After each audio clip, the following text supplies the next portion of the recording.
Está no ar Gestão Pública em Debate, um programa do Curso Superior Tecnológico de Gestão Pública do Centro Universitário Internacional, Uninter. Este programa ele complementa a formação dos nossos alunos de gestão pública na modalidade à distância. E ele também é transmitido pela CWB TV, TV Comunitária de Curitiba, canal 5 da NET e 72 da TVA. E ele pode ser acessado por todas as pessoas que possuem parabólica digital através dos canais da rede EDSAT, os canais CBED, canais da educação. Hoje nós vamos tratar de um tema que é muito importante para as cidades, de um modo geral, que é acessibilidade e calçadas. Para isso, nós convidamos o arquiteto e urbanista Ricardo Tempel Mesquita. Ricardo Tempel Mesquita é arquiteto e urbanista, formado pela Universidade Católica do Paraná. Ele estudou também durante 4 anos engenharia civil. Ele tem várias participações em congressos, em eventos, pós-graduação, experiência profissional no Instituto de Planejamento Urbano de Curitiba, na Secretaria Municipal de Urbanismo, na Fundação Cultural de Curitiba. Ele também é perito judicial, inspetor e coordenador da Câmara Temática de Acessibilidade do CREA. Ele é professor do curso técnico de edificações do SESI, Senai e da FIEP e secretário de Relações Institucionais do Sindicato dos Arquitetos do Paraná. Quero agradecer muito ao professor Ricardo Mesquita a sua presença neste programa, já que o tema acessibilidade, o tema calçadas, é um tema muito caro para as nossas cidades. Nós sabemos que o senhor faz parte, inclusive, de um movimento nacional que trata não apenas dos aspectos técnicos das calçadas, mas também sob a ótica jurídica, ou seja, a visão jurídica da calçada, a natureza jurídica da calçada. Eu gostaria que o senhor fizesse uma abordagem a esse respeito sobre a natureza jurídica das calçadas, já que ela está dentro deste conceito de mobilidade urbana. Aliás, a primeira forma de mobilidade de todo ser humano é o caminhar, o andar. E a calçada deveria ser uma prioridade. Infelizmente, nós e as nossas administrações municipais, elas dão prioridade sempre para o automóvel, para o veículo de uso individual ou coletivo. Professor Mesquita, gostaria que o senhor fizesse essa abordagem inicial sobre esse tema que nós estamos tratando aqui nesse dia. Eu que agradeço inicialmente o convite do nobre amigo Jorge Bernardi, companheiro de militância pelas calçadas há muitos e muitos anos, né? Primeiro é um prazer poder retornar a essa casa, né? Já fizemos algumas palestras, aulas pelo EAD, aqui dentro do Uninter, e acredito que isso aí seja uma forma fantástica de replicação da informação. Até assusta saber, né, que estamos sendo assistidos por 600 polos no Brasil inteiro. Alunos em todo o Brasil e através da parabólica temos acesso a mais de 5 milhões de brasileiros. Então, é nisso que acreditamos, no poder da replicação e da informação. Isso. Eu vou pedir desculpas, porque eu estou com uma gastrite terrível, estava te explicando antes do programa, então esse meu pigarro vai me acompanhar durante toda a nossa entrevista. Mas vou estar sempre hidratando aqui com uma aguinha para tentar diminuir o efeito nocivo desse pigarro.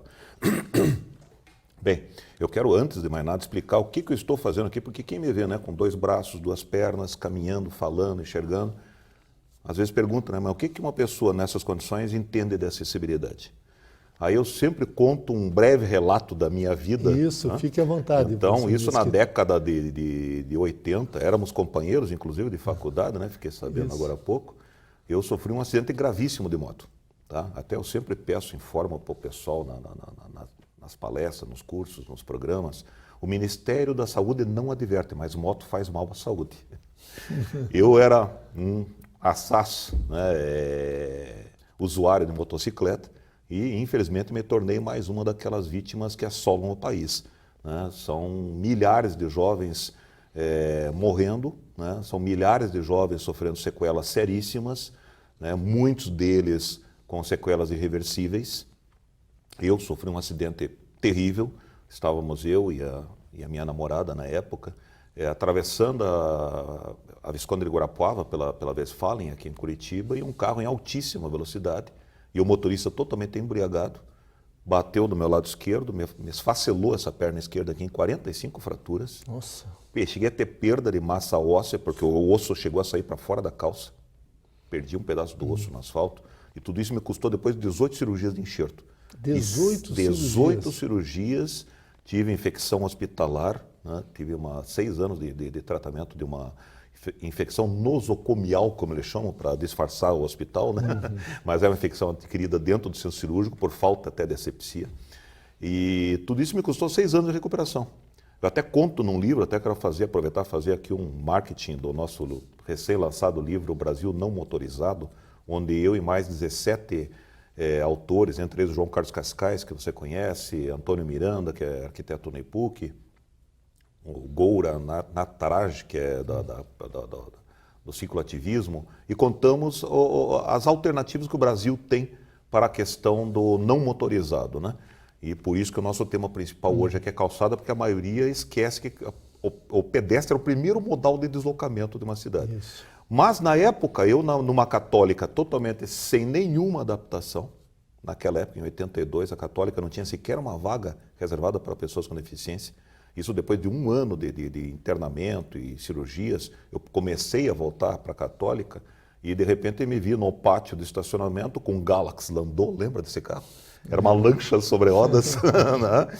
E não tinha onde parar aquele carro de forma que eu pudesse abrir a porta totalmente para poder tirar minha perna totalmente engessada de dentro do carro, né? Ainda na época usando muletas, né? Bengala canadenses. Então ali apareceu a primeira necessidade especial na minha vida. Até é bom que a gente fale que existe a pessoa com deficiência e a pessoa com necessidades especiais. Tá? Pessoa com deficiência é aquela que adquiriu uma deficiência decorrente de um acidente, de uma má formação congênita, por algum medicamento e é irreversível. Naquela época, eu estava com uma necessidade especial. Né? Então, eu tinha necessidade de ter uma vaga onde eu pudesse estacionar meu carro de forma que eu pudesse abrir totalmente a porta para poder sair do carro. Então, depois de um certo atrito até com o Bedel, que ameaçou furar meus pneus se eu parasse fora da vaga, que eu tinha que estacionar entre 2 vagas, né? Aí a saudosa professora Lili Morchon, que espero revê-la um dia, determinou que fosse demarcada uma vaga onde eu pudesse parar o carro. Então ali começou a minha vivência com as necessidades especiais, né? O meu maior drama também era ter que chegar até o pavilhão que eu tinha, era aquela velha calçada grama, que você não tem condições de você manter um passo correto, muito menos circular de cadeira de rodas, né? Chegando dentro do estabelecimento era piso em granitina, que é aquele piso polido extremamente escorregadio, né? No dia de chuvas, por exemplo, eu nem ia para aula, porque eu sabia que era tombo na certa. Então, minha vivência com pisos escorregadios. Tinha que subir as escadarias, porque as salas de aula de planejamento eram no andar superior. Então, eu tinha que contar com a ajuda de colegas que me apoiavam no ombro, porque a escada de muleta não tem como você vencer.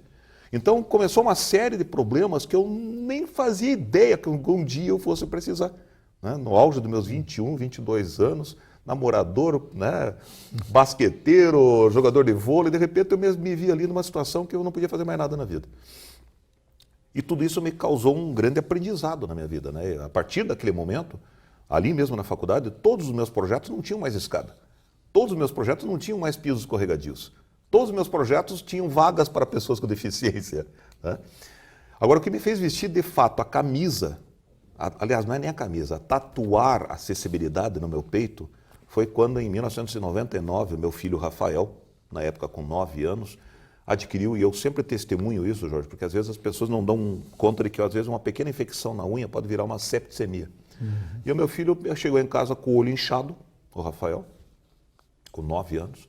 Eu até briguei com ele achando que ele tinha brigado na escola, né? Ele, não, pai, está coçando, a mãozona suja no olho. Tá? Isso aqui é o maior veículo de bactérias que existe. Você pega no dinheiro, você pega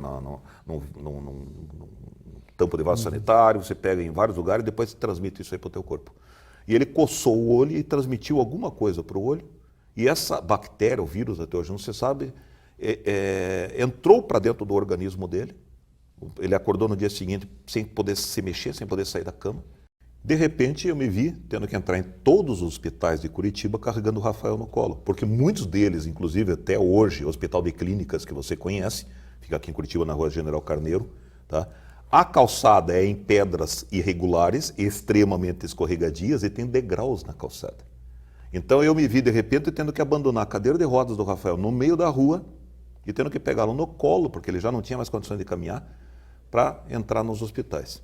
Acabei parando lá no Hospital Pequeno Príncipe, onde a doutora Dulce, que Deus a ilumine sempre por toda a sua vida, constatou finalmente, depois da 10ª consulta, ela conseguiu constatar que ele estava sofrendo de uma doença chamada sacroileite, uma infecção no sacro ilíaco, que é a junta da coluna com a bacia. Estava totalmente imobilizado. Ele não conseguia espirrar, ele não conseguia fazer nenhum movimento sem que se mijasse de dor. Era uma dor infernal, segundo ele relatava, né? Bem, ali mesmo dentro do Hospital Pequeno Príncipe, nós tivemos muitos problemas. Para acessar o hospital na época era um pátio em paralelepípedos. Peço aos nossos queridos colegas engenheiros, arquitetos, urbanistas, designers, não usem pedras irregulares, principalmente escorregadias, em calçamentos. Tá? Então, com o chacoalhar da cadeira de rodas naquele tipo de pavimento, ele urrava de dor, novamente, abandonando a cadeira da calçada, tendo que pegar ele no colo. Então, foi uma situação que me traumatizou, o emocional, né? Porque quando é no teu aspecto físico, você toma um medicamento, você toma um analgésico, passou. Agora, o emocional não tem medicamento que passe isso. Bem, resumo da ópera. Depois de 45 dias internado com o Rafael no hospital, sem saber o que ele tinha, não se sabia ainda se era uma infecção, se era uma bactéria, só se sabia que tinha um buraco preto do tamanho de um feijão cavalo, crescendo na junta do sacro ilíaco, comendo o osso, como se fosse uma osteomielite, que eu já tinha passado por essa experiência. Eu sabia da gravidade daquilo. E a doutora Dulce até chegou um dia que ela falou para mim, seu Ricardo, infelizmente, nenhum medicamento está conseguindo ter acesso lá dentro do osso. Então nós vamos ter que fazer uma intervenção cirúrgica, invasiva, um processo invasivo, e vamos fazer uma biópsia do que está lá dentro para a gente achar o medicamento. Só que as chances que nós temos, como ele já está bastante debilitado, é uma questão de horas entre descobrir o que é e administrar a cura. Caso contrário, nós vamos perdê-lo para uma septicemia. Cara, aquilo me tirou o chão, né? Você tem filho, você sabe o quanto que dói, né? Quem tem filho sabe que tocar na vida de um filho é pior que tocar na sua própria vida. E ali mesmo, Jorge, eu me ajoelhei do lado da cama do Rafael e pedi a intervenção de Deus. E pedi que ele não me tomasse meu filho, porque eu não teria estrutura para aguentar aquilo ali. E, pasme, né, naquela mesma noite, ele estudava, eu sou evangélico, eu cresci em igreja evangélica, mas ele estudava na escola católica, na escola Santa Terezinha. A irmã diretora, a irmã Marta, era uma pessoa que gostava, tratava os seus alunos como verdadeiros filhinhos, né? Naquele mesmo momento, ela me ligou no celular, perguntando, era aqueles Motorola PT500 ainda, né, aquele tijolão, né? Me perguntando como é que estava o Rafael. Eu contei para ela o caso, né? Falei, olha, irmã, realmente está numa situação bastante difícil, correndo risco de vida realmente. E daí ela, não, fique tranquilo que nós vamos rezar para Deus e tudo vai passar. Aceitei aquilo ali com uma certa tranquilidade, mas pensando que ela ia rezar lá na capela dela, né? Deu 9 horas da noite, ela chegou no hospital. Ela e uma outra irmãzinha, que eu acho que era um anjo, que veio junto rezar. Nos ajoelhamos em volta da cama do Rafael, aquela irmãzinha ficou de mãos postas sobre o Rafael, fizemos uma oração maravilhosa, tá? Eu senti um calor enorme naquele momento, como se estivesse saindo energia das mãos, né, daquela pessoa. E naquele mesmo momento que parou, foi uns 40 minutos de oração, naquele momento que parou a oração, eu olhei para o semblante do Rafael, já estava mais tranquilo. No dia seguinte, o Rafael amanheceu sentado na cama. Ele já estava tomando medicamento? Estava tomando, mas até então estava aquele buraco na bacia dele. No dia seguinte, ele amanheceu sentado na cama. Até a médica, a doutora Dulce, chegou no quarto, se assustou de vê-lo, né? Levou para a radiografia, voltou com a notícia que tinha suspendido a cirurgia, porque aquele buraco preto estava branco, já estava formando um calo ósseo. Então, para quem não acredita, milagre existe. Eu tenho a radiografia de um milagre. Né? Então, gente, nunca percam a fé em Deus. E daí isso está acima de tudo. Você passou a lutar por essa causa da acessibilidade. Aí, muito mais do que uma causa, virou uma missão. Né? Eu ali Isso mesmo faz naquele... quantos anos? Foi em 99. Então já são faz 15 anos. São 15 anos. Desde então, a minha primeira intervenção de adequação da acessibilidade foi no próprio hospital.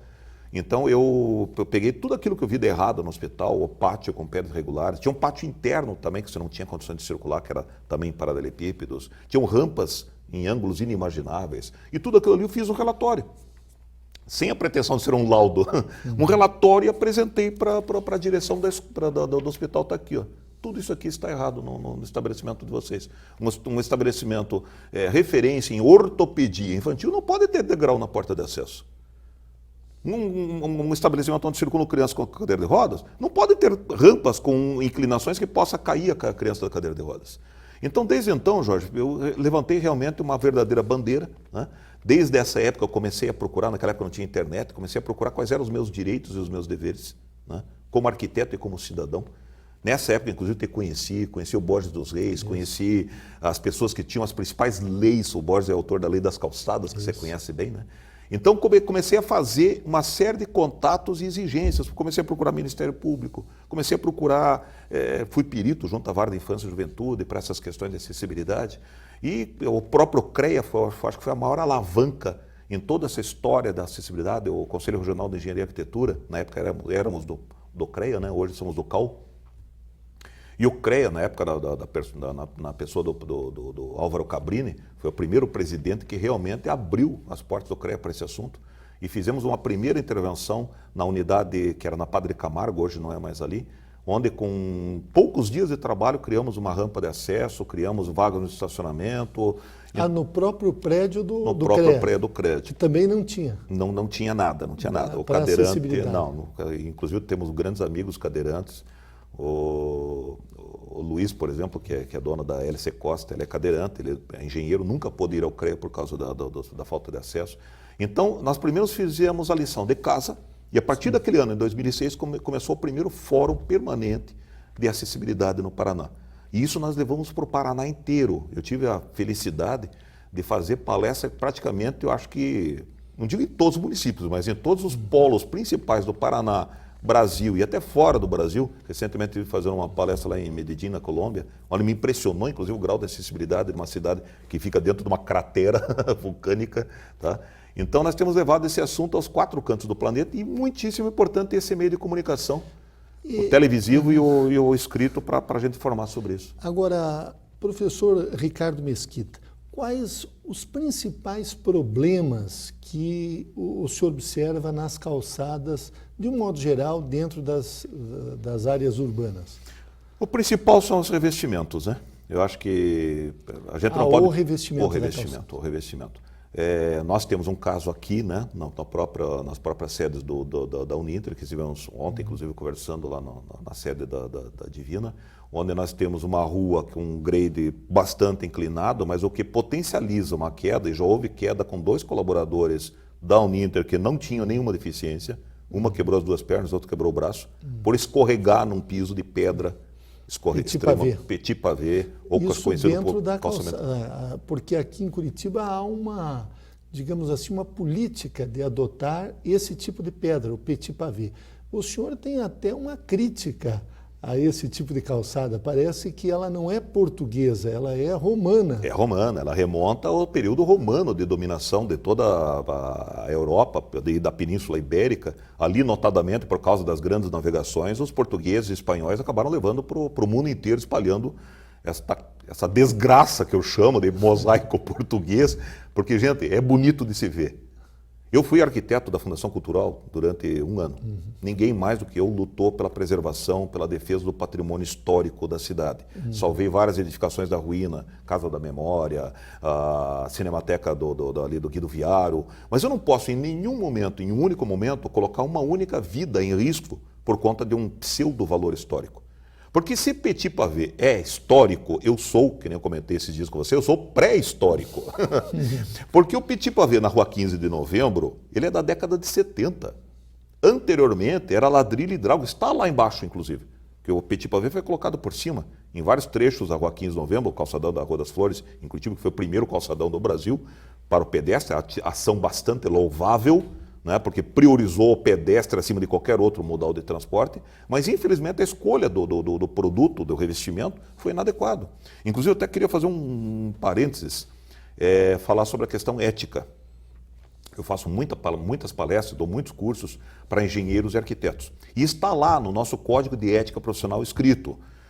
São deveres do profissional zelar pela incolumidade pública, o bem-estar da população. Alertar sobre os riscos e responsabilidades relativas às prescrições técnicas e as consequências presumíveis de sua inobservância. Falando num português mais palatável, mais inteligível.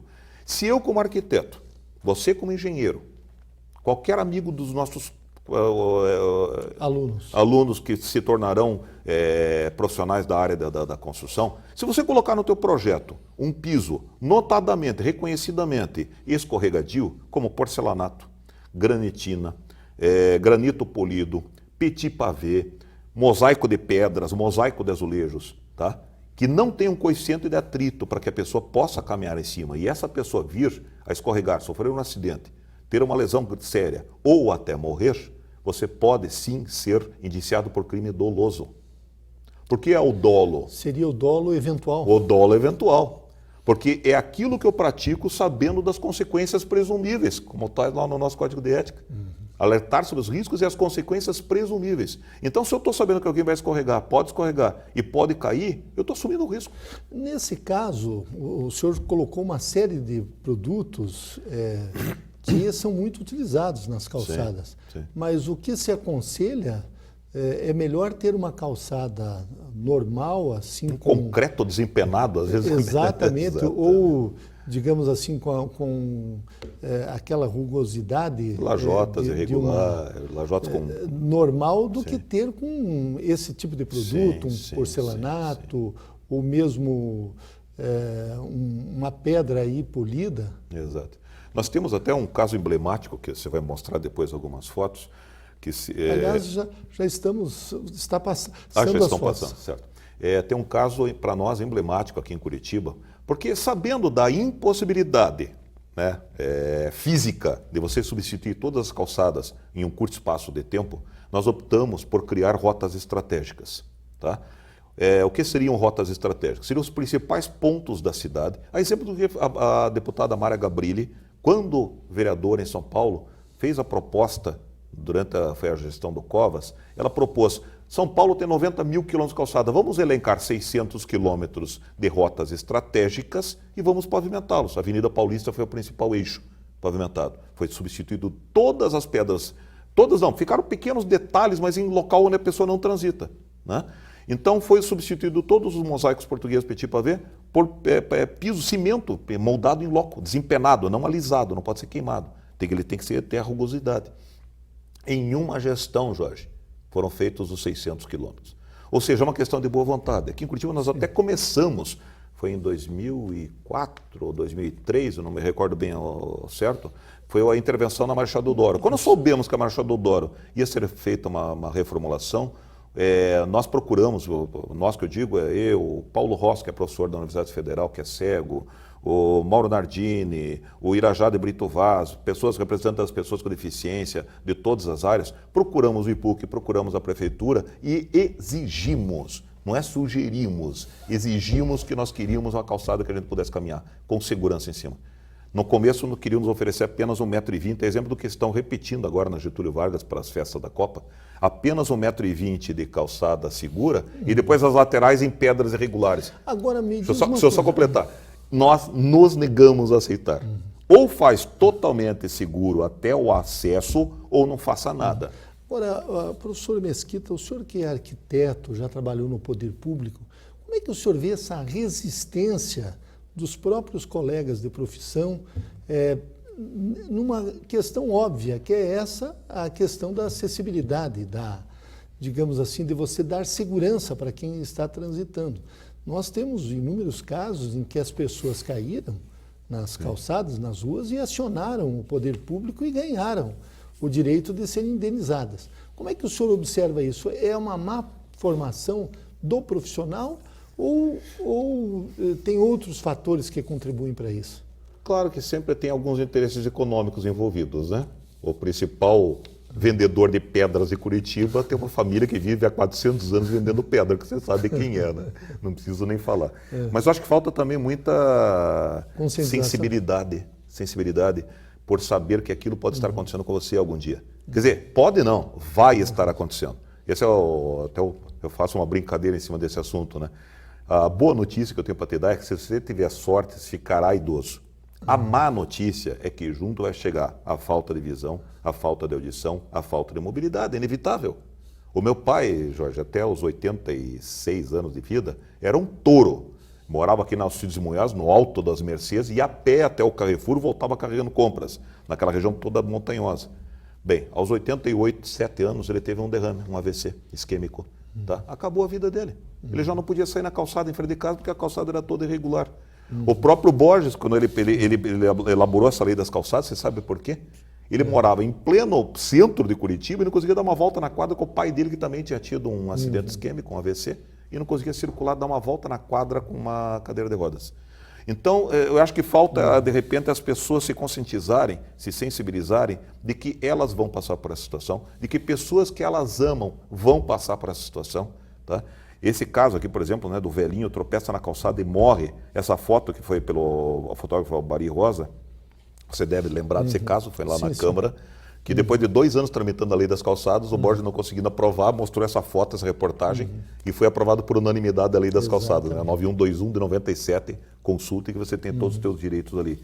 E outras situações, como a da Beatriz Segal, lá em São Paulo, né, no Rio de Janeiro, desculpe, que sofreu uma queda terrível na calçada Petit Pavé, está com o rosto irreconhecível, uma atriz, aí divulgou esse assunto para o Brasil inteiro. Aí depois ela até declara aqui na reportagem que depois o pai ligou para ela e pediu para ela não fazer nenhuma ação, prometendo que ia consertar o lugar onde ela caiu. Gente, isso não basta. Beatriz Segal, se você estiver nos assistindo, alguém conhece a Beatriz Segal, peço para ela continuar essa luta. Não é apenas arrumando o lugar onde ela caiu que vai resolver o problema. Nós temos que resolver todos os problemas de calçadas do Brasil. Então falta, acho que é divulgação. Nós temos uma outra reportagem que é o Jornal do Estado, né, de 2011. Em Curitiba, 99% das calçadas estão em situação irregular. Então, o que nós temos que principalmente tirar, talvez, da responsabilidade do cidadão essa questão das calçadas. Aliás, eu quero fazer uma pergunta nesse sentido, porque hoje, na grande maioria das cidades, professor Ricardo Mesquita, é obrigação do proprietário do terreno, do lote, do imóvel, construir a calçada. Ele tem essa obrigação. Mas eu gostaria de ouvir a sua opinião a esse respeito após o nosso intervalo daqui a 2 minutos. Tá ok. Educar é fazer sonhar, é acreditar no valor das pessoas, ampliando seus horizontes. Educar é realizar. Com a missão de criar oportunidades que transformam a vida de quem precisa, o Instituto Wilson Pickler de Responsabilidade Social faz a diferença para muitas pessoas. Oferece cursos de graduação e pós-graduação à distância, em parceria com o Grupo Uninter, e cursos livres de capacitação. Além disso, possui projetos de geração de renda para comunidades carentes. Instituto Wilson Pickler de Responsabilidade Social, acreditando no valor das pessoas através da educação. Retornamos com Gestão Pública em Debate, um programa do Curso Superior Tecnológico de Gestão Pública do Centro Universitário Internacional, Uninter. Este programa ele complementa a formação dos nossos alunos de gestão pública na modalidade à distância. E ele também é transmitido pela CWB TV, TV Comunitária de Curitiba, canal 5 da NET, 72 da TVA. Ele pode ser acessado por todas as pessoas que possuem parabólica digital através dos canais da rede EdSat-CBED, os canais da educação. Nós estamos entrevistando o arquiteto e urbanista Ricardo Mesquita e o tema é acessibilidade e calçadas. Eu perguntei para o professor Ricardo Mesquita, no bloco anterior, como é que ele via esse aspecto, que na maioria dos municípios brasileiros, o código de urbanismo do município, o código de posturas e o próprio plano diretor, ele estabelece de que é obrigação do proprietário do imóvel construir e manter a calçada. Como é que o senhor vê esse aspecto, professor Mesquita? Totalmente ilegal, totalmente inconstitucional, totalmente fora dos padrões até éticos e racionais. Porque pensa bem comigo, Jorge, o cidadão comum que mora, por exemplo, lá na Vila Osternac, que mora, até pessoas que moram em... Que é a periferia de Curitiba. que mora até em regiões centrais, tá, de Curitiba, tem recurso e capacidade técnica para a construção de uma calçada? Ora, qualquer obra de engenharia civil, até uma pintura, até remover uma parede, precisa de uma anotação de responsabilidade técnica, no caso do engenheiro, ou de um registro de responsabilidade técnica, no caso de um arquiteto, para ser feito. Por que calçada não? Então, você até como advogado deve conhecer o Dr. Roberto Vanderlei Nogueira, é um juiz federal que está sendo, se Deus quiser, cotado para substituir o Dr. Joaquim Barbosa no Supremo Tribunal, e é um dos nossos maiores aliados nessa defesa da inconstitucionalidade da calçada ser atribuída ao proprietário do imóvel. Primeiro, o primeiro item que confirma essa situação é o próprio Código de Trânsito Brasileiro, que afirma calçada, por definição, parte da via.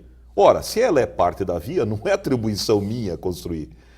O limite do meu terreno, da minha propriedade, termina, como o próprio nome já diz, alinhamento predial. A partir dali é a minha responsabilidade, dali para dentro. Dali para fora é coisa pública, é bem público. Por isso que nós estamos lutando, aqui em Curitiba já começamos um plebiscito, que você já sabe, atribuindo ao município a obrigatoriedade da execução das calçadas. Veja bem, eu estou falando obrigatoriedade da construção, não dos ônus da calçada. Porque eu, como pessoa física, Ricardo Mesquita, eu não consigo ter um acesso a um financiamento do BNDES. Já o município, um PJ, uma pessoa jurídica, a prefeitura, consegue ter acesso ao BNDES e a diversos financiamentos internacionais até a fundo perdido. Então, além de eu conseguir, sendo o município responsável pela construção dos passeios, das calçadas, eu conseguir uma padronização técnica, tá? Que eu vou ter um tratamento de base adequado, eu vou ter o que é tratamento de base para um leigo? Ele não faz a mínima ideia que eu tenho que ter um solo compactado sob a calçada. Não adianta eu simplesmente colocar peças de paver ou de lajota de concreto sobre um pavimento que não tenha resistência. O primeiro carro, a primeira pessoa pesada que subir em cima daquela calçada começa a destabilizar. E aí começa a virar esse horror que são as calçadas de Curitiba, principalmente. Até tem uma brincadeira que diz, visite Curitiba e leve de lembrança uma torção no pé, tá? Porque isso é um caos. 99% das nossas calçadas são terríveis. Nós estamos aqui tentando resolver o problema de acessibilidade da Uninter, da Rua do Rosário, e estamos tendo resistência da prefeitura em resolver o problema da calçada. Então, a partir do momento que o ônus e a responsabilidade técnica, diga-se passagem, for do órgão público, do município, eu tenho a quem agir.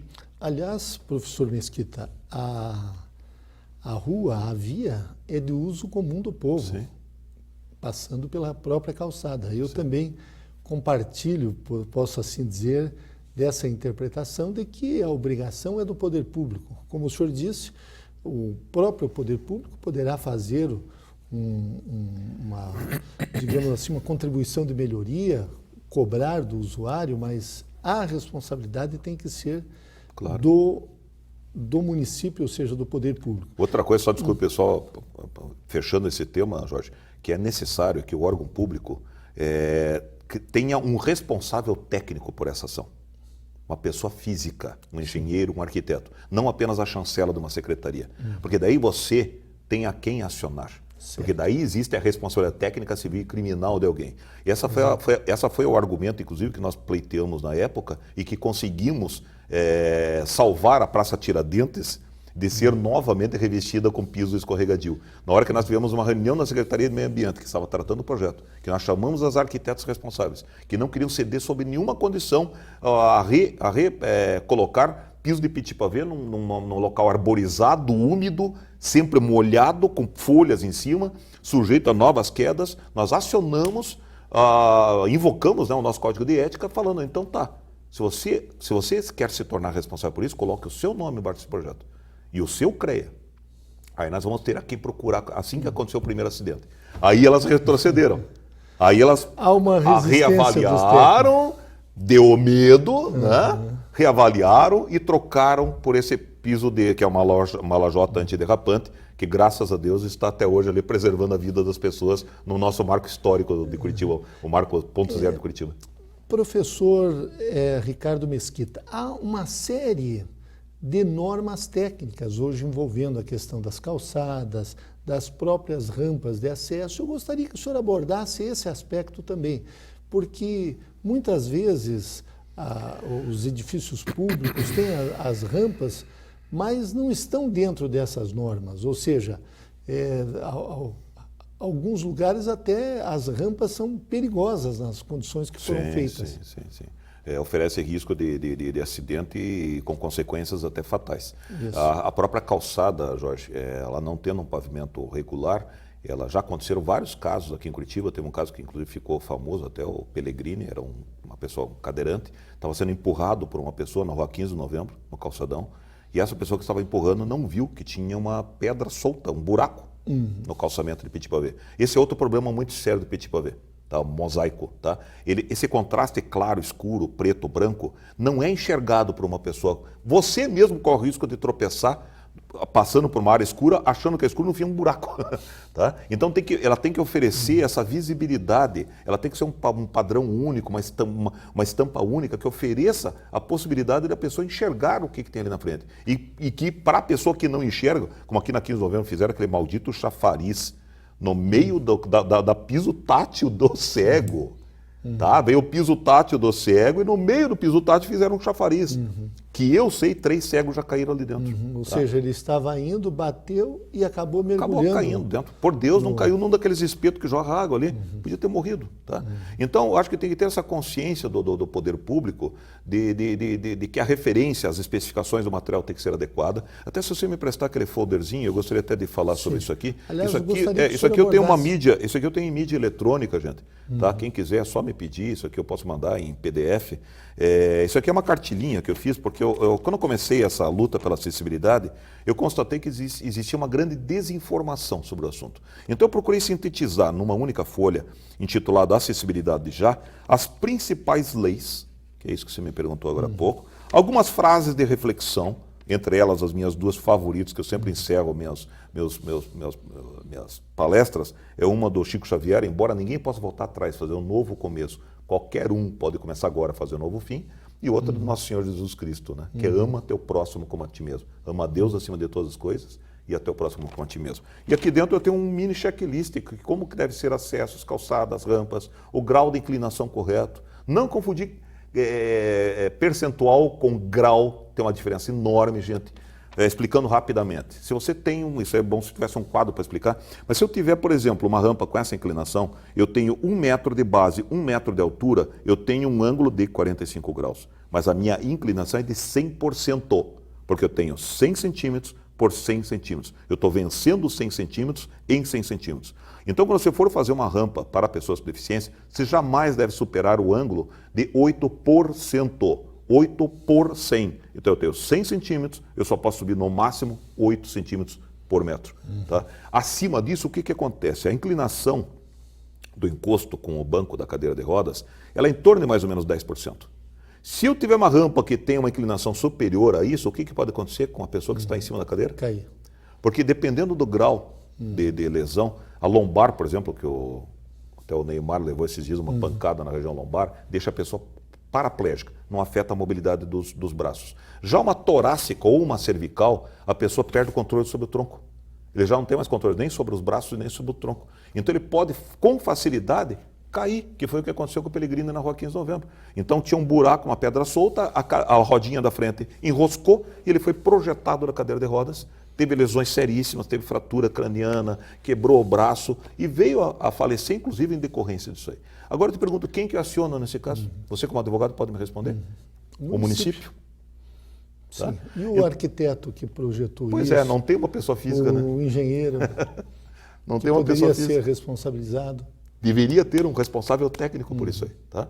Então, até quando você coloca a responsabilidade da calçada para o proprietário, eu te pergunto, como é que está a situação das nossas calçadas públicas, em praças, em monumentos? Estão de bom formato? estão de acordo com as normas? Então, eu gostaria de citar principalmente a principal de todas, NBR 9050. Explica o que é uma NBR. É uma norma brasileira, da Associação Brasileira de Normas Técnicas. Tá? Então, a NBR, isso é franqueado, inclusive, se você acessar o site da ABNT, esta norma, porque as normas são pagas, mas esta é franqueada. É gratuita. É gratuita. Tá? Então, a NBR 9050 é a bíblia da acessibilidade. Ela vai te dizer tudo, tintim por tintim, como que deve ser feito todos os itens de acessibilidade. E o decreto, em termos de lei, o principal é o 5296 de 2004. É um decreto federal? É um decreto federal. Tá? Que ele regulamentou as leis 10.098 e 10.048 do ano 2000, tá? E estabelece todos os critérios e, infelizmente, estabeleceu também os prazos. Agora não preciso nem te falar que todos os prazos já estão estourados, né? Agora, diante desse quadro, professor Ricardo Mesquita, eu gostaria que o senhor abordasse. Nós temos muitas construções antigas no nosso país, muitas casas históricas. Temos também, esse é um país assim de grande diversidade, mas temos as cidades que estão em montanhas, que estão em vales, estão em regiões planas. Precisa também ter um bom senso na aplicação dessas normas. O que diz a legislação a esse respeito? A NBR 9050 ela estabelece a critério do IPHAN, né, Instituto Patrimônio Histórico, Artístico e Natural do Brasil, que o IPHAN determine até onde pode haver essa intervenção. Eu já discordo disso. Tá? A partir do momento que a Convenção Internacional dos Direitos da Pessoa com Deficiência, o Brasil é signatário? O Brasil é signatário, através da pessoa do Dr. Ricardo Tadeu Marques da Fonseca, que é o primeiro desembargador cego do Brasil. Tá? Aqui de Curitiba? Aqui de Curitiba, foi promotor do Ministério do Trabalho, hoje ele é desembargador cego, tá? Depois de muita luta. Ela estabeleceu que deverão ser feitas as devidas adequações em todo o patrimônio, seja natural, seja artístico, seja cultural. Eu mesmo estou fazendo uma providenciando aqui em Curitiba, vai ser a primeira RPPNM, Reserva Particular de Patrimônio Natural Municipal, tá? Que vai ter uma trilha feita em madeira ecológica, madeira plástica, onde vai ser feita uma trilha para você entrar dentro do bosque, para o cadeirante um idoso poder entrar ali dentro e observar aquele bosque. Tá? Nós temos vários casos no Brasil e no mundo, tá? De que foram feitas adequações de acessibilidade em patrimônio histórico. Em Vitória mesmo, eu não tenho essa foto comigo agora, mas em Vitória, no Espírito Santo, tem uma capelinha que fica no alto de uma montanha, uma rocha, tá? No centro de Vitória. Fizeram ao lado um elevador bonito, em vidro temperado, para que a pessoa possa acessar essa capelinha. Não enfeie nada, não deprecia o valor histórico daquela. Pelo contrário, valoriza, porque mostra uma responsabilidade social para com todas as pessoas que desejam entrar dentro daquela capela. O próprio local onde é feita a cerimônia de entrega do Prêmio Nobel tem uma rampa, foi substituída a escadaria que tinha na frente por um passeio que chega em nível. Então nós temos vários, o Forte de Copacabana, recentemente aqui no Brasil, faz 2 anos atrás, remanejaram o piso de calçamento de pedras regulares, não todo o piso, mas criaram pelo menos uma rota acessível. Eu não quero ver, a Via Sacra, Jorge, em Jerusalém, tá? Foi feita uma faixa acessível para que pessoas com dificuldade na mobilidade possam fazer o mesmo trajeto que Cristo. E isso é histórico. Lá tem 2.000 anos. 3 mil anos de história. Agora, mas sabe, eu como arquiteto que já fui da Fundação Cultural de Curitiba, eu sempre defendi que o acesso tem que ser universal. Vai enfeiar? O que é feio? Feio é conceitual. Agora, já aproveitando, o senhor está abordando, evidentemente, o nosso programa ele se dedica às questões públicas. O tema é gestão pública em debate. Mas o senhor falou uma questão aqui, se nós tivermos sorte, nós chegaremos à velhice. Hoje temos muitas pessoas idosas. Mas também tem as consequências, digamos, da velhice. Eu estava lendo outro dia uma reportagem que na Inglaterra morrem cerca de 2.000 pessoas por ano que caem da cama. E no trajeto até o banheiro também. E também. Então, como é que o senhor orienta uma pessoa que tem idosos em casa para que ele adeque, digamos, a sua casa, o seu apartamento ao idoso? O banheiro, a saída da cama. Porque a tendência é essa, e a gente sabe que um grande número de acidentes ocorrem dentro do ambiente doméstico, do lar. Nós temos várias, já fiz inclusive, até tive a felicidade de participar do Conselho Paranaense do Idoso, com várias palestras, várias entrevistas, e o idoso em particular, os cuidados básicos são eliminar pisos escorregadios. Tá? Isso dentro da casa e nas áreas de acesso. E você vê as ironias do destino, né? Eu, o Borges, você lutamos há tantos anos pela questão da acessibilidade e ele não reparou que a mãe dele fez uma reforma no apartamento, colocou porcelanato na cozinha, polido. Que é bonito, né? Em uma semana ela estava na cama com a bacia quebrada. E agora, e essas indústrias que fazem esse tipo de produto, elas também não teriam que ser acionadas? Com certeza. Essa aí foi ótimo. Aliás, você o Borges tinha até a loja de material de construção. Sim, sim. Ó, esse é outro assunto que eu estou tratando também com o Dr. Roberto Vanderlei Nogueira. Encontrei nele um respaldo jurídico muito grande, né, para me ajudar nessas questões. Se está preconizado na NBR 9050, item 6 da norma, NBR 9050, pisos deverão ser antiderrapantes sob qualquer condição. Ponto. Não tem mais nenhum complemento. Deverão ser antiderrapantes sob qualquer condição. Então não importa se é externo, se é interno, se é inclinado, se é plano, deverão ser antiderrapantes. Eu te pergunto, justifica, tem lógica eu processar o arquiteto ou engenheiro que aplicou o piso ser polido, o piso escorregadio? Ou teria mais lógica eu proibir a fabricação desse piso escorregadio? Claro que proibir, né? Tá, o Cascais, inclusive, fez uma pesquisa. Lá nos Estados Unidos existe o slip degree, que é o coeficiente de atrito, de escorregabilidade que os pisos devem vir estampado na sua embalagem, tá? Alertando qual é o grau de escorregabilidade. Agora, piso polido, em hipótese nenhuma, pode nem sequer ser vendido.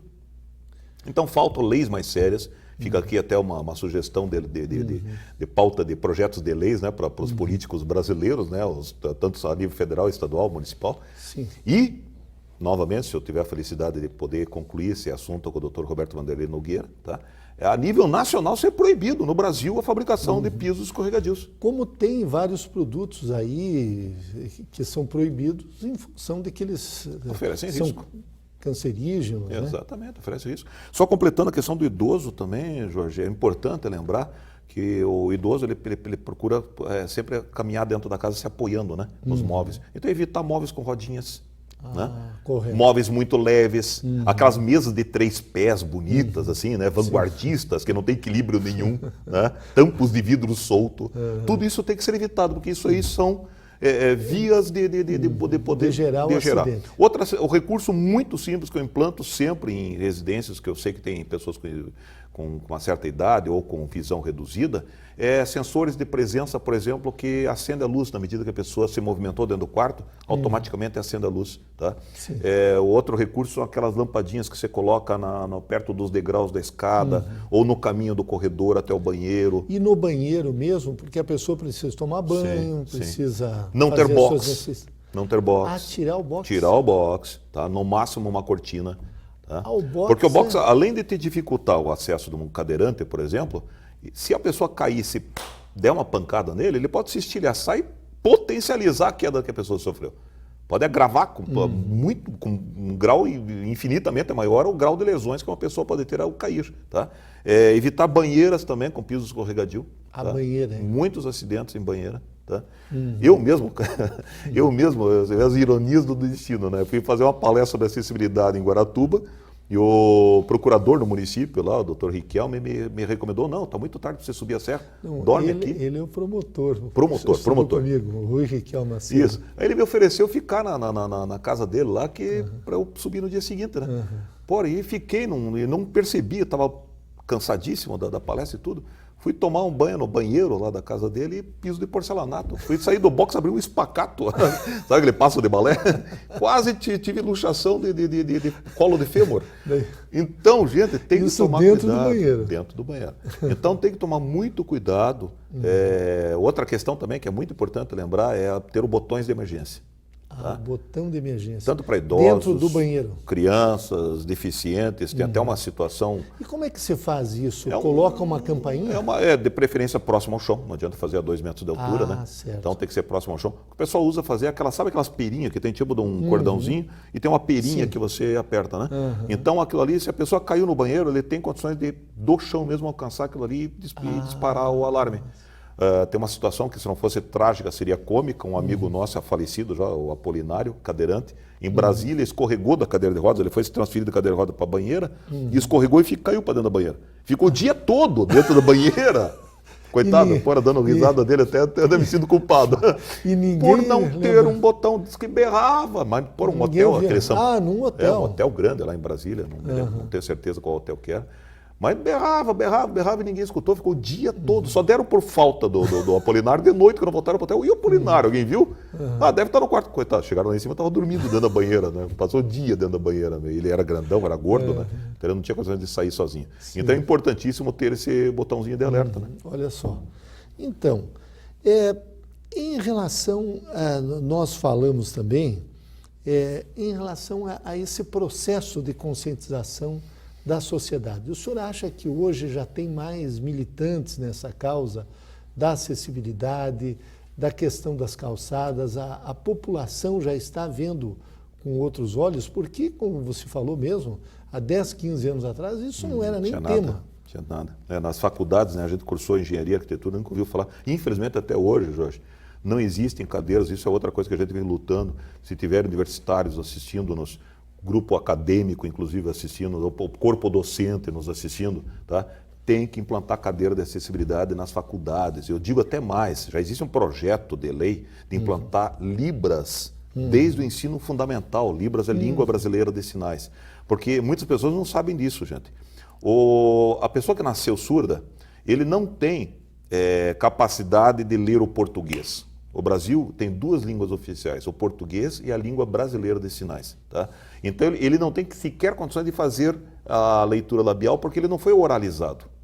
Então é importantíssimo, até gostaria que nesse nosso programa, se fosse possível, e eu sei que aqui é uma referência em tradutores de Libras, que a gente tivesse a nossa janelinha aqui do lado, aqui a nossa janelinha de Libras. Nós temos o maior número de professores de Libras e mais ainda, nós temos a maior quantidade de alunos no ensino superior com deficiência. São disso. Quase 700, a professora Leomar coordena essa área. Nossa, a professora Leomar é a nossa... 700 alunos com deficiência. A professora Leomar é o nosso esteio. Quando em qualquer palestra a gente liga para ela, professora, precisamos de intérprete de Libras. E até eu já chamei a atenção até da Câmara de Vereadores de Curitiba, por que até hoje não tem uma Assembleia, na Assembleia Legislativa também, por que não tem um tradutor de Libras? Por que não tem alguém acompanhando? E se for um munícipe surdo lá, como é que ele vai participar da conversa? Exatamente. Tá? Então, eu gostaria muito de assistir esse programa com aquela nossa janelinha, né, com a pessoa que está fazendo a tradução de Libras aqui do lado. Esse ainda não vai ser, mas vamos estudar não para dá, os não próximos. Dá para encaixar aqui, ó, o pessoal da técnica, não dá para encaixar aqui uma janelinha? Isso, é que ele vai sair já no domingo, né? Que pena, gostaria, mas vai ser feita uma nova edição, né? Vamos fazer outra. Porque isso, inclusive, até o pedido do Cascais, foi até uma ideia que partiu do Cascais, e eu tenho praticado isso no Brasil inteiro. Lá em Medellín mesmo, na Colômbia, eu até solicitei, tinha o que eles chamam lá intérprete de signos, ela estava do outro lado do palco. Eu pedi, se aproxime de mim. Porque daí, se for um surdo oralizado, ele vai conseguir acompanhar o meu movimento labial e, na dúvida, vai ter o intérprete de Libras ao meu lado ali fazendo a tradução simultânea. Tá? Então, é importante que a gente tenha a tradução de Libras em todos os nossos veículos de comunicação. O Filipão não gostou muito quando tentaram traduzir na televisão. O jogo falado lá, né? Os palavrões, né? Isso. Os palavrões dele ali não foram muito bem traduzidos ali, né? Então, professor Ricardo, nós temos muitos temas a tratar ainda. Eu elenquei 20 temas aqui, eu acho que estamos no 2º ou 3º. E temos que encerrar o programa, infelizmente. O que eu deixei de lhe perguntar que o senhor gostaria de concluir nesses 2 minutos que nos faltam? Ocupação irregular das calçadas. Nós temos uma lei, essa que nós comentamos há pouco, do BORS 9121 de 97, que diz lá, as calçadas deverão ter objetos apenas de utilidade pública. Eu te pergunto, um bar é utilidade pública? Nós temos várias fotos aqui de bares que inclusive acarpetaram a calçada, tomaram conta da calçada. Eu já fiz várias edições do nosso curso. Até quero deixar a oferta aqui para quem quiser no Brasil inteiro, até no Brasil inteiro, o nosso curso de capacitação em acessibilidade, que nós desenvolvemos em 2006 para capacitar inicialmente os fiscais do CREA, mas nós temos levado esse curso, até daqui a 15 dias estaremos lá em Ituporanga, em Santa Catarina. Em Jaraguá, por exemplo, esse curso provocou uma mudança na cidade. A cidade tem até o programa Calçada Legal hoje lá em decorrência desse curso, que eu fiz todos os técnicos da prefeitura, todos os políticos da cidade andar de cadeira de rodas pela cidade. Então é muito importante que haja essa vivência, porque durante a vivência, ali no Instituto de Engenharia, por exemplo, a gente sai numa vivência para Emiliano Perneta, quando chega naquela ruazinha estreitinha, que não é calçadão ali, a Jesuíno Marcondes, na esquina tem um bar chamado Apertadinho, não tem Arrumadinho, alguma coisa assim? Arrumadinho. Arrumadinho. Bem, os arrumadinhos colocaram mesas e cadeiras no meio da calçada. Você chega de cadeira de rodas, não tem como passar. Aí eu adoro, né? Porque é ali que eu faço, dá licença, e vão tirando a mesa e as cadeiras da frente e vão passando de cadeira de rodas. Gente, o pessoal tem que se conscientizar de que calçada é para o pedestre, não é para estacionar carro, não é para colocar a viatura da polícia em cima, não é para ocupar com bares, com cadeiras, a não ser que aqui em Curitiba, por exemplo, tem o calçadão da 15 de novembro. Tá? Ali tem um espaço enorme, onde você pode separar uma pequena ilha para colocar mesas. Agora uma calçadinha que tem 1,5 m de largura, você encher de mesas em cima da calçada, não tem lógica. Então, ocupação das calçadas e lutar, principalmente, deixar o último recado, calçadas públicas já. Nós temos que lutar para que os municípios sejam responsáveis pela construção das calçadas e que o governo federal e que os governos estaduais lutem para fomentar recursos para que os municípios tenham esses recursos para executar essas calçadas. Porque, infelizmente, também os municípios andam literalmente passando a sacolinha, né, para poder obter algum recurso nesse país. Né? Então, nós entrevistamos em Gestão Pública em Debate o professor Ricardo Mesquita, ele que é arquiteto e urbanista, e o tema foi acessibilidade e calçadas. Ricardo, eu quero agradecer muito a sua presença neste programa e não tenho dúvidas de que você contribuiu na formação dos nossos alunos. Com muito certeza. Obrigado, hein? E olha, obrigado. Daqui para frente, vocês também são missionários da acessibilidade. Leve esse assunto para mais uma pessoa. Obrigado. Obrigado.